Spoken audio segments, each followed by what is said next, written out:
Hello friends, welcome back to my YouTube channel. মই অনুৰাগ শৰ্মা আপোনালোক সকলোকে পুনৰবাৰ স্বাগতম জনাইছো মোৰ YouTube চেনেলটোলৈ। আজি মই আপোনালোকৰ সন্মুখত এটা নতুন ভিডিঅ' লৈ উপস্থিত হৈছো আৰু আজিৰ ভিডিঅ'টো ঠিকে আপোনালোকে থাম্বনেলটো ঠিকই দেখিছে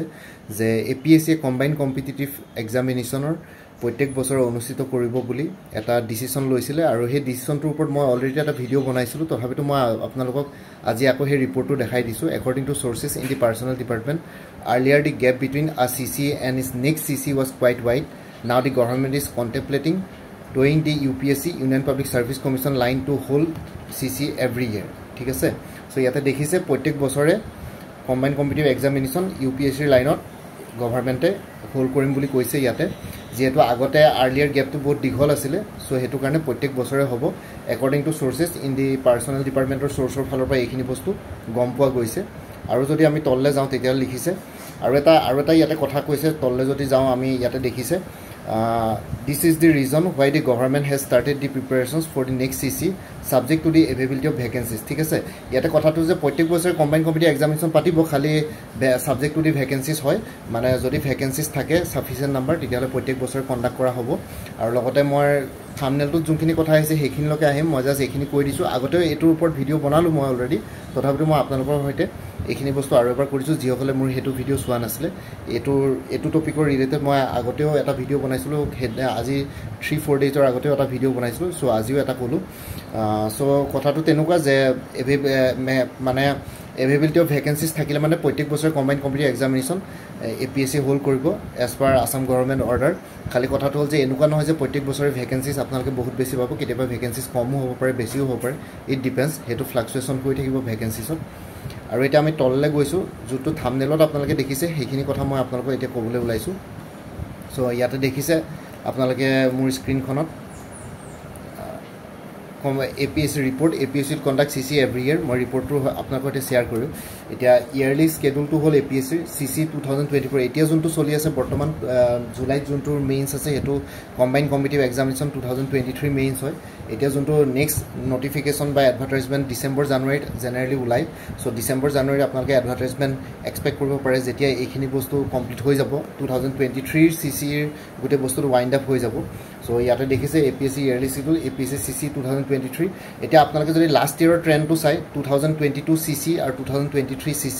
লাষ্ট ইয়াৰ যোনটো 2022 CC হৈছিলে হেতুৰ প্ৰিলিমিনাৰী মাৰ্চত হৈছিলে মাৰ্চৰ 26 তাৰিখে আৰু এবাৰ মাৰ্চৰ 18 তাৰিখে হ'ল এই বছৰৰ প্ৰিলিমিনাৰী আৰু লগতে নেক্সট ইয়াৰৰ যদি কথা কওঁ তেতিয়ালে APSC এটো ৰুটিনতে যাব প্ৰত্যেক বছৰে যেনেকৈ UPSC একটা সেম ৰুটিন এটা ফলো কৰে সো সিভিল সাৰ্ভিসেস এক্সামিনেশনৰ ক্ষেত্ৰত APSC যাব এবাৰ খালি UPSC just for general elections অকমান ডিলে হৈ গ'ল মানে অকমান পোষ্টপোন হৈছিল কিন্তু এনে জেনাৰেলি UPSC এটা নিৰ্দিষ্ট এটা ৰুটিন স্পেসিফিক ৰুটিন এটা ফলো কৰে সিভিল সাৰ্ভিসেস এক্সামিনেশনৰ ক্ষেত্ৰত আৰু APSCও সেই ৰুটিনটোৰ মতে গৈ আছে এতিয়া নেক্সট যদি আপোনালোকে কম্বাইন্ড কম্পিটিটিভ এক্সামিনেশন 2024 প্ৰিলিমছৰ কথা কওঁ তেতিয়ালে 2020 প্ৰিলিমছ কন্ডাক্ট কৰিব মাৰ্চ 2025 আৰু ঠিক তেনেদৰে সেই আগৰ নিচিনাকৈ আকৌ মেইনছ কন্ডাক্ট কৰিব জুলাইত ঠিক আছে জুলাইত আপোনালোকে মেইনছ আকৌ এক্সপেক্ট কৰিব পাৰে আৰু ইন্টাৰভিউ ভাইবা অক্টোবৰ নৱেম্বৰ মাহত এতিয়া ডিপেন্ড কৰিব অক্টোবৰ হয় বা নৱেম্বৰত হয় এটো ডিপেন্ড কৰিব কিমান ক্যান্ডিডেটস থাকিব মেইনছৰ পেপাৰ চেকিং কৰোতে স্ক্ৰুটনি কৰোতে কিমান টাইম লাগে আৰু ফাইনাল ৰিজাল্ট জেনাৰেলি ডিসেম্বৰত দি পেলাই ওয়াইন্ড আপ হৈ যাব গোটেই বস্তুটো আৰু লগতে আপোনালোকে জানুৱাৰী সাকে লাষ্টৰ ফালৰ পৰা এপইন্টমেন্ট হৈ যাব ঠিক আছে কথাটো তেনেকুৱা সো আপোনালোকে এবাৰ যি সকলে মানে ক্লিয়াৰ কৰিব নোৱাৰিলে প্ৰিলিমিনাৰী বা নেক্সট টাইম যি সকলে দিম বুলি ভাবিছো সো তেওঁলোকে নিৰাশা হ'ব নালাগে কাৰণ মই ৰিপৰ্টটো দেখুৱালৈ এতিয়া পৰা কম্বাইন্ড কম্পিটিটিভ এক্সামিনেশন প্ৰত্যেক বছৰে APSC কন্ডাক্ট কৰিব আৰু হেতু কাৰণে আপোনালোকে প্ৰিপাৰেচন কৰাটো এৰি নিদিব প্ৰিপাৰেচন কৰি থাকক কাৰণ নেক্সট ইয়াৰো এই ডিসেম্বৰ জানুৱাৰী এডভাৰটাইজমেন্ট আপোনালোকে এক্সপেক্ট কৰিব পাৰে নেক্সট কম্বাইন্ড কম্পিটিটিভ এক্সামিনেশনৰ ক্ষেত্ৰত আৰু লগতে আৰু আপোনালোকে নেক্সট ইয়াৰ মাৰ্চত প্ৰিলিমিনাৰী হ'ব জুলাইত মেইনছ হ'ব এটো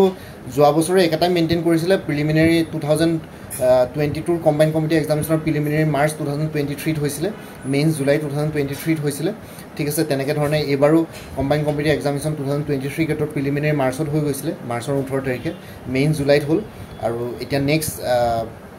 পিছত যেতিয়া মেইনছৰ ৰিজাল্ট দিব বা ভাইভা অনুষ্ঠিত কৰিব ইন্টাৰভিউ ভাইভা অক্টোবৰ নৱেম্বৰত হ'ব আৰু ফাইনেল ৰিজাল্ট জেনাৰেলি মানে ফাইনালি ডিসেম্বৰত আপোনালোকে পাই যাব আৰু ডিসেম্বৰ জানুৱাৰীতে আপোনালোকে এডভাৰটাইজমেন্ট পাই যাব আৰু লগতে আৰু এটা কথা কৈছো ইয়াতে কিছুমান কোৰ্सेছ এভেইলেবল আছে লাইক APSC ৰিসাৰ্চ এসিস্ট্যান্ট হেকুটিকে আপোনালোকে দেখিছিলে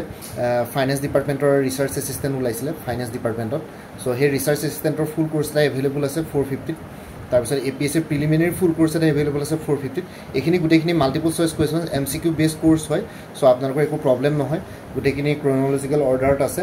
লগতে ষ্টেপ বাই ষ্টেপ এক্সপ্লেনেশ্যন আছে য'ত দৰকাৰ পৰে কাৰণ APSC এক্সামছবিলাকত আজিকালি আপোনালোকে দেখিছে ষ্টেটমেণ্ট বেছড কুৱেশ্যনছ সো সেইটো কাৰণে ইয়াতে ষ্টেটমেণ্ট বেছড কুৱেশ্যনছো ইনক্লুড কৰা হৈছে NCERT বেছড আৰু লগতে আপোনালোকৰ ডাইৰেক্ট কুৱেশ্যনছো পাব মেথছ ৰিজনিং এপ্টিটিউডৰ ক্ষেত্ৰত ষ্টেপ বাই ষ্টেপ এক্সপ্লেনেশ্যন ফৰ্মুলা সেইখিনি গোটেইখিনি পাব আৰু গোটেইখিনি সলভ হয় আৰু আপোনালোকৰ এনসাৰ্ছৰ কাৰণে একো প্ৰবলেম নহয় বিচাৰি মেলি থাকিবৰ কাৰণে আসাম কোঅপাৰেটিভ এপেক্স বেংক লিমিটেডৰ এছিষ্টেণ্টৰ ফুল কোৰ্ছ এটা এভেইলেবল আছে 450 APSC CDPৰ যোনটো ফুল কোৰ্ছ আছে 350 হেতু CDPৰ অকল জেনেৰেল নলেজ পেপাৰখন হয় মানে জিকেৰ পেপাৰ যোনখন আছে সেইখনৰ হয় এই ফুল কোৰ্ছটো বাকি আপোনালোকে যদি জেনেৰেল ইংলিছৰ পেপাৰখন যদি কথা কৈছে তেতিয়াহ'লে মোৰ যোনটো প্লেলিষ্ট ক্ৰিয়েট কৰি থোৱা আছে APSC CDPO বুলি এটা প্লেলিষ্ট ক্ৰিয়েট কৰি থোৱা আছে সেই প্লেলিষ্টত আপোনালোকে জেনেৰেল ইংলিছৰ যোনখন পেপাৰ আছে CDPৰ সেইখন পাই যাব আৰু অপচনেল সাবজেক্ট সবৰে বেলেগ বেলেগ থাকে সো হেতু কাৰণে অপচনেল এতিয়ালৈকে প্ৰিপেয়াৰ কৰা নাই সো পাৰিলে পিছত মই অপচনেল সাবজেক্টও আনিবলৈ চেষ্টা কৰিম এতিয়া CDPৰ জেনেৰেল নলেজৰ কোৰ্ছটো আপোনালোকে ল'ব পাৰে 350 তাৰপিছত আহি গ'ল Assam direct recruitment ADRE 2.0 full course এটা এভেইলেবল আছে 450 উমেন এণ্ড চাইল্ড ডেভেলপমেণ্টৰ ষ্টেটিষ্টিকেল এছিষ্টেণ্টৰ ফুল কোৰ্ছ এটা এভেইলেবল আছে 450 আসাম পুলিচৰ ফুল কোৰ্ছ এটা এভেইলেবল আছে 450 APSC কম্পিউটাৰ অপাৰেটৰ ফুল কোৰ্ছ এটা এভেইলেবল আছে 400 APSC টুৰিজম ডেভেলপমেণ্ট অফিচাৰ ফুল কোৰ্ছ এটা এভেইলেবল আছে 450 APSC মটৰ ভেহিকল ইনস্পেক্টৰ ফুল কোৰ্ছ এটা এভেইলেবল আছে 450 আৰু মটৰ ভেহিকল ইনস্পেক্টৰ এখন জেনেৰেল নলেজৰ পেপাৰখন আছে মানে GS যোনখন পেপাৰ আছে সেইখনৰ কোৰ্ছ হয় মানে GS পেপাৰখনৰ মটৰ ভেহিকল ইনস্পেক্টৰ ইয়াতে অপচনেল সাবজেক্ট কিটা নাই যোনকিটা মেকানিক্যাল আৰু অটোমোবাইল ইঞ্জিনিয়াৰিংৰ যোনকিটা সাবজেক্ট আছে অপচনেল সেইটা নাই কাৰণ কাৰ কি অপচনেল পেপাৰ হেতু ক'ব নোৱাৰি সো সেইকাৰণে GS পেপাৰ হয় এটো সো আপোনালোকক আৰু এবাৰ কৈ দিছো আৰু লগতে কোনবা যদি ইন্টাৰেষ্টেড ক্যান্ডিডেটস আছে তেতিয়ালে এই WhatsApp নম্বৰটো যোনটো ইয়াতে স্ক্ৰিনত দেখিছে 9706557851 এই WhatsApp নম্বৰটো মেছেজ কৰি জনাওক কোনটো কোৰ্ছ লাগে সেই কোৰ্ছটোৰ আপোনালোকে কন্টেন্টছ খিনি মই আপোনালোকৰ সৈতে শেয়াৰ কৰিম যদি আপোনালোকে যোনটো কোৰ্ছ ল'ব বিচাৰে সেই কোৰ্ছটো মই কন্টেন্টছ খিনি CONTENTS কন্টেন্টছ খিনি আপোনালোকৰ সৈতে শেয়াৰ কৰিম আৰু লগতে আপোনালোকে যদি বিচাৰে পেমেন্টৰ লিংক দি দিম পেমেন্ট কৰাৰ লগে লগে আপোনালোকে এই WhatsApp নম্বৰটোতে গোটেইখিনি ষ্টাডি মেটেৰিয়েলছ PDF ফৰ্মেটত পাই যাব আৰু যোনটো ইয়াতে WhatsApp নম্বৰ দিয়া আছে এটো অনুগ্ৰহ কৰি কল নকৰিব এটো জাস্ট WhatsApp মেছেজৰ কাৰণে এভেইলেবল কলৰ কাৰণে এভেইলেবল নহয় ঠিক আছে সো হেতু কল নকৰিব কলৰ এটো টেবত আছে আৰু কলৰ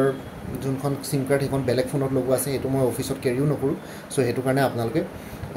এইখিনি বস্তু মেইনটেইন কৰক আৰু কোনবা যদি আছে ইন্টাৰেষ্টেড ক্যান্ডিডেটস তেতিয়ালে মোক WhatsAppত জনাওক আৰু মই এই ভিডিওটোৰ ডেসক্ৰিপচন আৰু কমেন্ট সেকশন চাব মই কোৰ্ছখিনি কথা আৰু এবাৰ কৈ দিম আৰু লগতে মোৰ আৰ্টা চেনেল আছে অসমাইকে বুলি সেই চেনেলটোৰ লিংকটো এই ভিডিওটোৰ ডেসক্ৰিপচনতে দিছো আপোনালোকে হেতু চেনেলটো সাবস্ক্ৰাইব কৰিব পাৰিব যাতে ভৱিষ্যতলৈ এনেকুৱা ধৰণৰ কম্পিটিটিভ এক্সামছবিলাক দিয়াৰ ক্ষেত্ৰত আৰু এক্সট্ৰা গাইডেন্স পাই যায়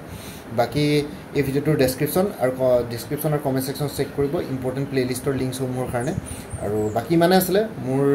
ভিডিওছবোৰ চাই যদি ভাল পায় মোৰ চেনেলটো সাবস্ক্ৰাইব কৰি ল'ব আৰু লগতে আপোনালোকৰ যিমানখিনি ফেমিলি ফ্ৰেণ্ডছ ৰিলেটিভছ আৰু চিনাকি এক্সপিৰিয়েন্স আছে তেওঁলোকৰ লগত মোৰ চেনেলটো শ্বেয়াৰ কৰিব লগতে কমেন্ট সেকশনত জনাব কিবা যদি কোৱেশ্চন থাকে ডাউট থাকে মই নিশ্চয় আপোনালোকৰ কোৱেশ্চনছ আৰু ডাউটছবিলাকৰ ৰিপ্লাই দিবলৈ চেষ্টা কৰিম বাকি আজিৰ ভিডিওটো ইমানতে সমাপ্ত কৰি আপোনালোক সকলোৰ পৰা বিদায় ললোঁ কালি পুনৰ এটা নতুন ভিডিঅ'লৈ আপোনালোকৰ সন্মুখত উপস্থিত হ'ম তেতিয়ালৈকে ভালকৈ প্ৰিপাৰেচন কৰি থাকক সকলোলৈ অল দি বেষ্ট থাকিলে bye and take care friends Bharat Mata কি জয় জয় আই অসম